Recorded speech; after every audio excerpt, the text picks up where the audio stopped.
A lot of us eat meat. I eat meat. I will admit it. I eat more meat than is good for me. I should really cut down on my meat intake. But I can imagine a lot of you sitting there saying, "You, sir, should not be cutting down on your meat intake. You should stop eating meat altogether. Meat is murder. Meat is exploiting animals. Eating meat is morally unacceptable." Some would even go as far as saying you, sirs, should become a vegan. You should not even partake in animal products, because all of them are the result of exploiting animals. Well, first of all, I can't disagree. All meat products are the result of exploiting animals. And meat is the result of killing animals. But I will continue to eat meat products, and I will continue to eat meat for a number of reasons. Firstly, there are the health reasons. We human beings are, whether the moralistic ones among us agree with that or not, we are omnivores. We are evolved, our species has evolved to eat plant matter as well as meat. If you don't eat meat, your body is missing something. Now, it is of course possible in our Western society, at our level of wealth, to find plant substitutes that will allow you to lead a healthy vegan lifestyle. That is very, very nice if you can afford it. But a lot of people cannot really afford to be that moralistic about what they eat without damaging their health. But there's more to it. I don't even think that it is really morally wrong to exploit animals and to kill them for food. Don't get me wrong, I am not saying that all killing is fine and that all exploitation is fine. Far from it. But we have to realize what sort of animals we are dealing with. We are dealing, in a lot of cases, with farm animals. And farm animals are strange little creatures. Farm animals aren't here by accident. Farm animals are the result of thousands upon thousands of years of human breeding, assisted evolution, directed evolution, under the auspices of human beings. Those animals have effectively been designed to be exploited. Two Leg Humanist once made a very interesting video about this. He made it as a joke, but it had a deep kernel of truth to it. Daisy the cow that you see in the field, owes her existence to the fact that we exploit animals. If we didn't, she couldn't even have evolved, because we would not have bred her or her species for that purpose.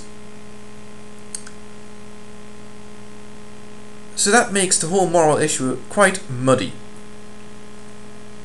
So yeah, we cannot morally justify exploiting Daisy, but if we didn't, Daisy wouldn't even exist.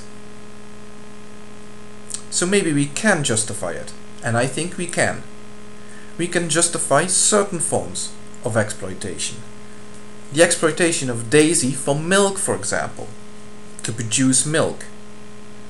Because that is what she has been bred for. That is what her body expects to happen. To be milked. That's what she's been designed for through all this breeding.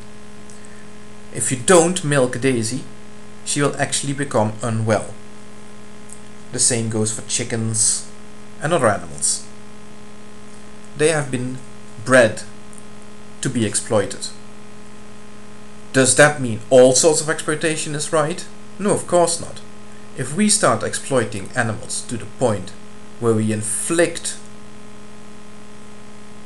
suffering on them, for example, when we start force feeding geese in order to produce foie gras, then we've crossed the line. Sadly, it's a very blurry, indistinct line, but there is a line there that can be crossed. And producing foie gras is a good example of when that line has been crossed. But milking cows? Nah. That's perfectly okay with me. And I will gladly partake of a glass of milk, or a yogurt, or whatever, as a result. Killing animals then. What's the story with that? Well, again, Daisy owes her existence to us.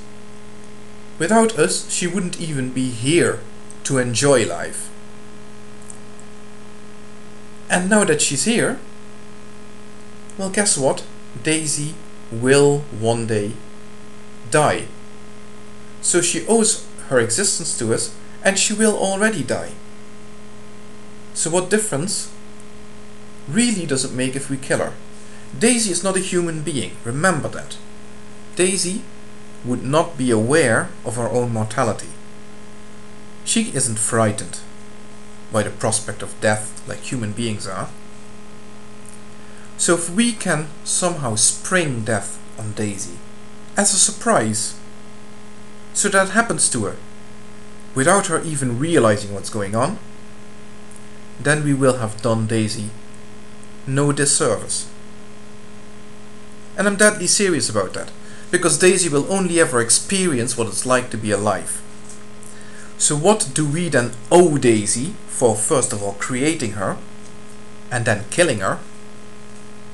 Well, we owe her a good life, as good as she can appreciate, which for a cow means a nice field to graze in and nice treatment by the farmer for as long as she's alive, and then a swift and humane death. Now, you could even argue that the manner of death is not important. We could subject Daisy to a cruel, painful death. What difference would it make? In actual fact, to Daisy, it will make no difference, because she will not be traumatized by this. She will be dead afterwards. But it will of course make a difference to the person who is recruited to inflict this on her, the person who has to kill Daisy and her kind. That person will be tainted by this continuous inflicting of unnecessary cruelty on cows. It will get to them eventually. So, not inflicting a cruel death on an animal in order to produce meat is not for the sake of the animal. It is for the sake of the people who have to butcher those animals. So we owe it to the animals to give them pleasant lives, enjoyable lives, and a quick and humane death, and we owe it to the people we've employed to do the killing for us to keep the death as quick and painless and humane as possible, in order not to taint them with the task that we've set them. That is how I feel about killing animals for food. In of itself, it's not wrong. But what we do with the animal before the killing and during the killing, that is where we have to stop and think what we're doing. That is why I do have a problem with the mass production of meat, the battery hens, the veals, the calves, and so on and so forth. We need to really look into that and do something about it. But completely stopping the eating of meat, in my opinion, is not the solution.